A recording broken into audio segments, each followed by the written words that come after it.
In this video, we will be using different repotting techniques for different kinds of plants because these plants have been in the pots for about 5 years, 4 years, 3 years, and others less than a year. All of these are coming up.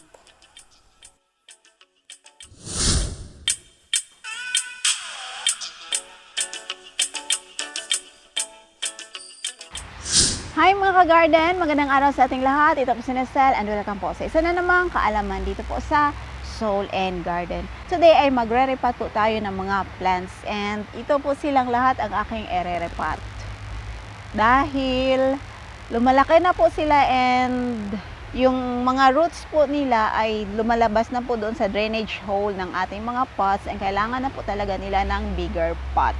At saka po, pasensya na po if yung camera po natin ngayon is medyo naka-side view po because kung haharap po ako, hindi po natin makikita yung mga pots kung paano ko po gagawin yung pagre-repot ko. And then, mas kita po kasi siya pag naka-side view ako. And kung nakaharap naman po kasi yung ating camera is dapat nasa malayo siya para kita po lahat. Pero hindi po abot ng aking mic kasi yung wire ng aking mic ay medyo maiksi lamang po. If I were to choose, ay gusto ko po yung nakaharap kasi feeling ko po is medyo cute ako pag nakaharap. Pero pag naka-side view is, alam ko hindi po ako maganda dun. Pero anyway, di bali na po. Basta ang mahalaga is makikita natin yung aking ginagawa. Okay po? So, simulan na po natin. Here. Let's start with this cutlass. Let's start with this cutlass aglaw ni Ma. Ang haba na po ng mga stems niya dahil, would you believe it or not, but mga at least 5 years na po siya sa pot na ito. Yes po, kaya ayan po, ang haba na po, 5 years. Ayan. So, kailangan siyang guntingin. Gupitin. Oh my, yung gunting. Kailangan ko palitan yung gunting ko kasi hindi na po siya sharp, very dull na po siya. Siguro naman mas kaya na po to.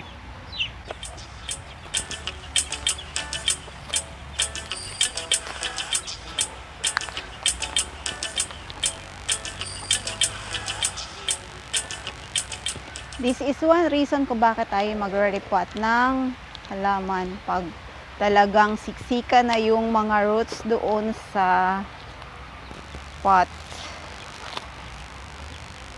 Tsaka isa pong dahilan kung bakit magre-repot ako is because nakabili ako ng bagong pot. Kasi nag-sell po yung store sa amin. And ito pong mga pots na to ay 25 pesos po to dati, tapos nag-less 30% po sila, so around 17 point something po yung price. So, at inutang mo nakabili rin yung ako. pera ko. Huwag naman ganyan, anak.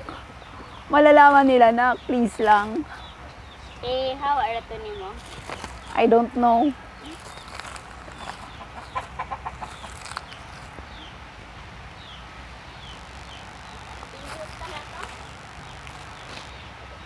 So here, tingnan niyo po yung roots.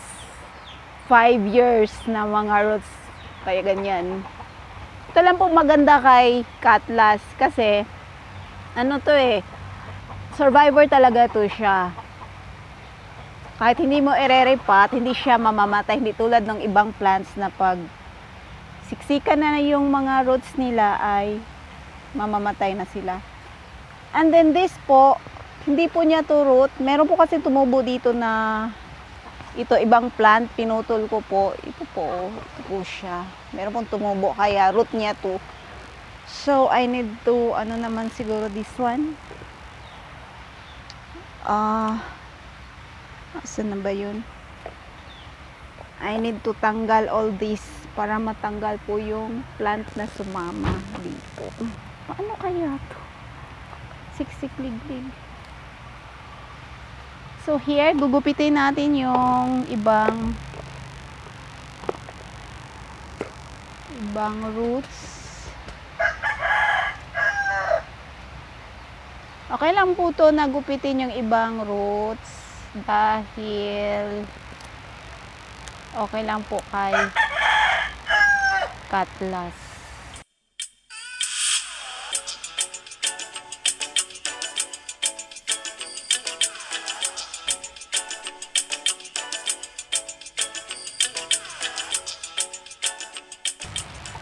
So, paano ba ito tatanggalin tong isang plant na to?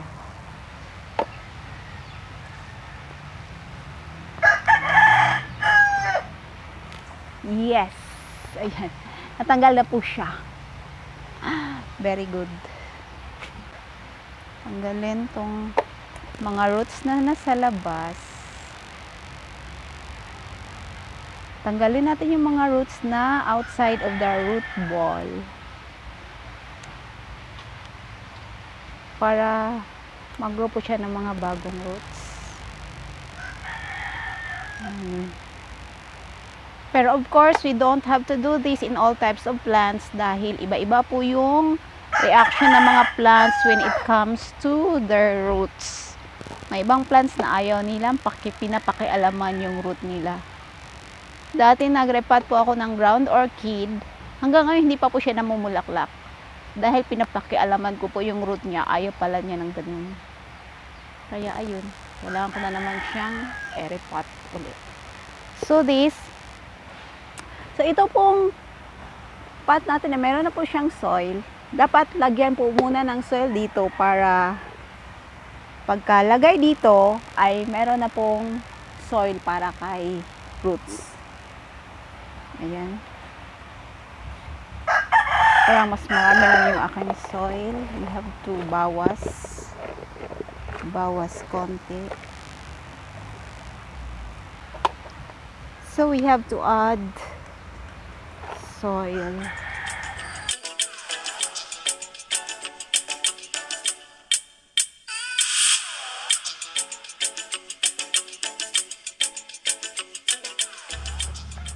Second is this. Ito rin parang ganun rin po, mga siguro 3 years sa pot niya.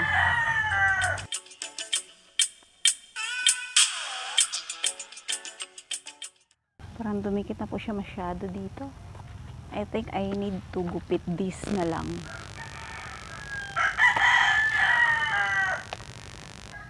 Hindi po madali mag-repot ng plant na matagal na nasa pot.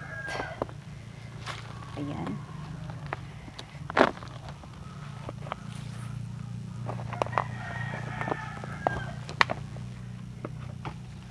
See the roots? Ang dami. Siksikan na rin. So, we have to tanggal these roots. Tanggalin po natin yung ibang roots.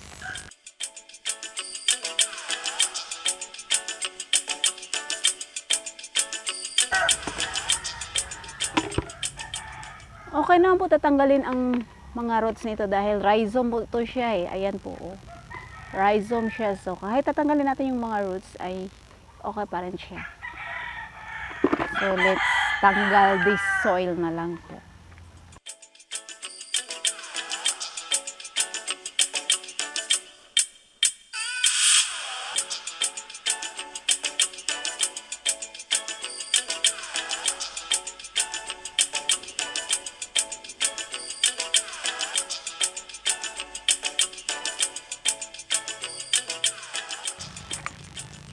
So, I guess I need to use 2 pots for this.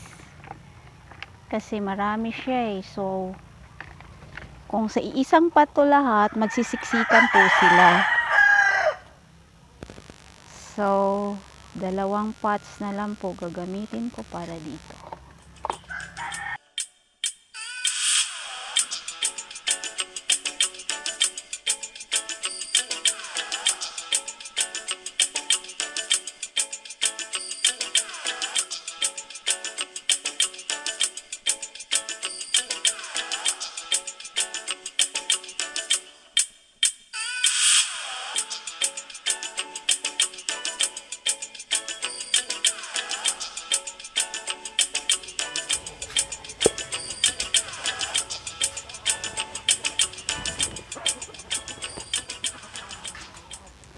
Ito naman po mga 4 years na sa pot niya. Ayan.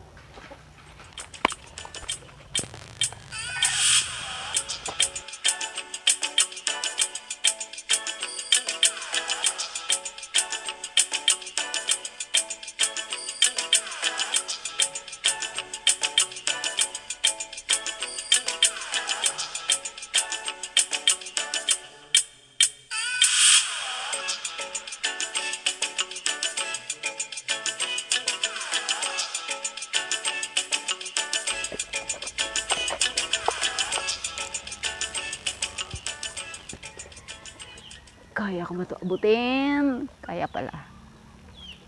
This one. Alam nyo po dati, nag-repot po ako ng pandanus plant dati. Yun po yung pinaka first video ko po about ornamental plants, ornamental gardening.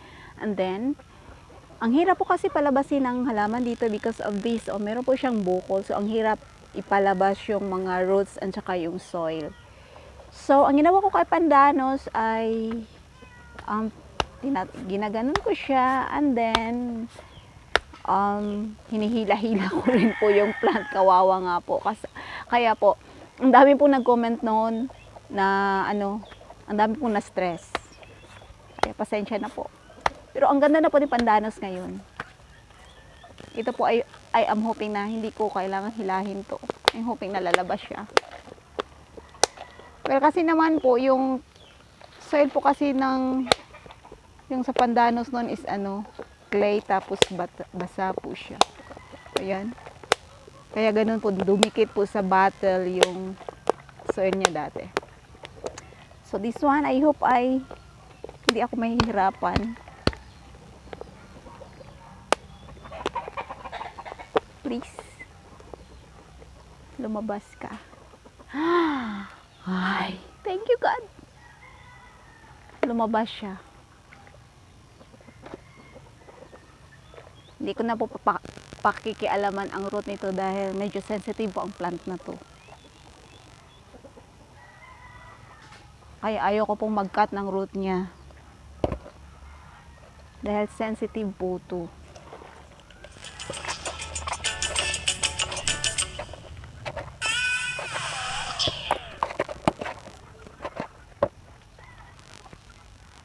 Kaya ko bang abutin?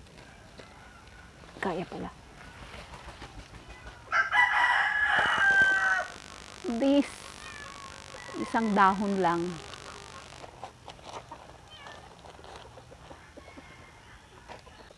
Ano to mother plant to, tapos pinutol ko.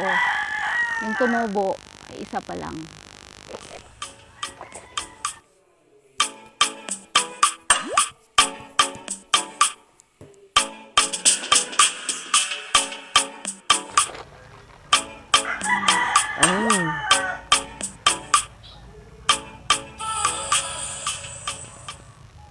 There's a worm. Buti na lang okay yung plant kahit mayroon worm dito.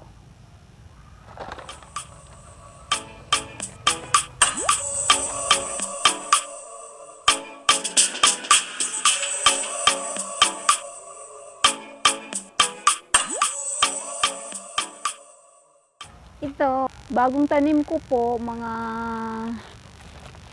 1 month siguro, mahigit 1 month. Ayan. Kaya ang liit pa.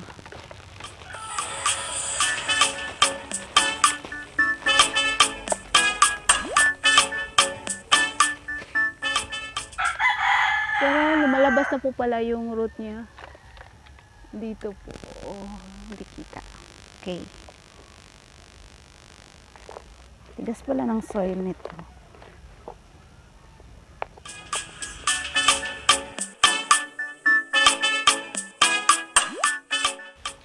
Ito po ay slow growing po to siya, kaya kawawa po siya pag dito siya lang po mag-isa. Kailangan po niya ng kasama. Dahil matagal naman po siyang lumalaki so okay lang po na dadagdagan po natin ng isa pa dito. My God, yung buhok ko, pasensya na po. So here, ang cute. dahil from cuttings to eh. Kaya so cute.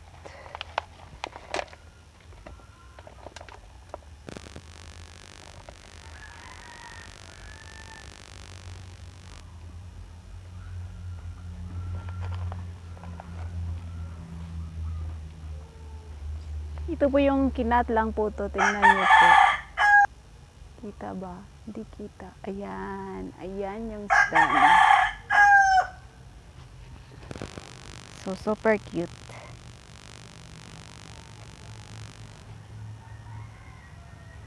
Ayan.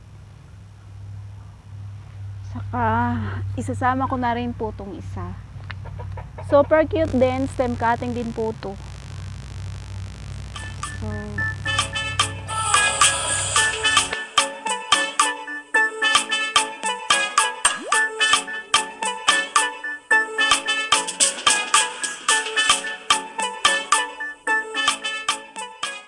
and then, kasya pa ba kaya yung soil?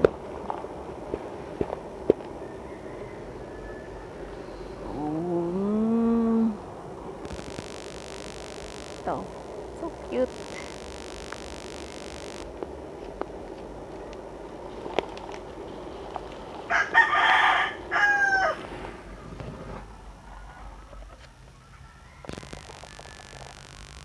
Bago lang po to, from cuttings din po. Kaya wala pa po masyadong ugat. Ay. Ayan pala yung ugat niya. Ayan. After a month. Ito po yung ugat. Yan.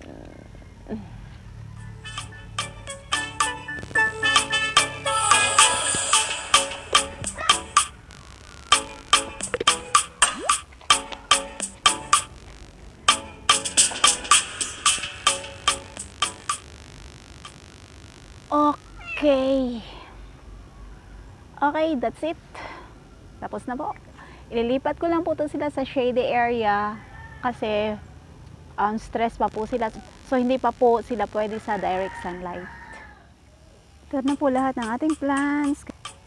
Kailangan na po nating didiligan dahil galing po silang stress. Ito, kulang pa po sa soil. Dadagdagan ko na lang po ito bukas.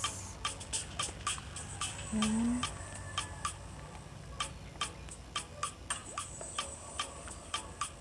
At saka this, dahil ang haba na po nitong iba, ikakat na po to. Ikakat ko po to sila para po may bago na pong tutubo dito ng mga baby plants just like this one po. Ayan.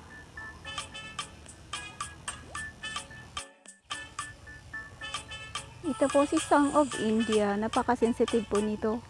3 po yung tinanim ko. Isa lang po yung nabuhay. Nabuhay na sana yung isa kaso lang because of saggy soil kaya namatay. And ito, okay yung soil niya kasi pag nagdilig tayo is diretso sa baba yung water.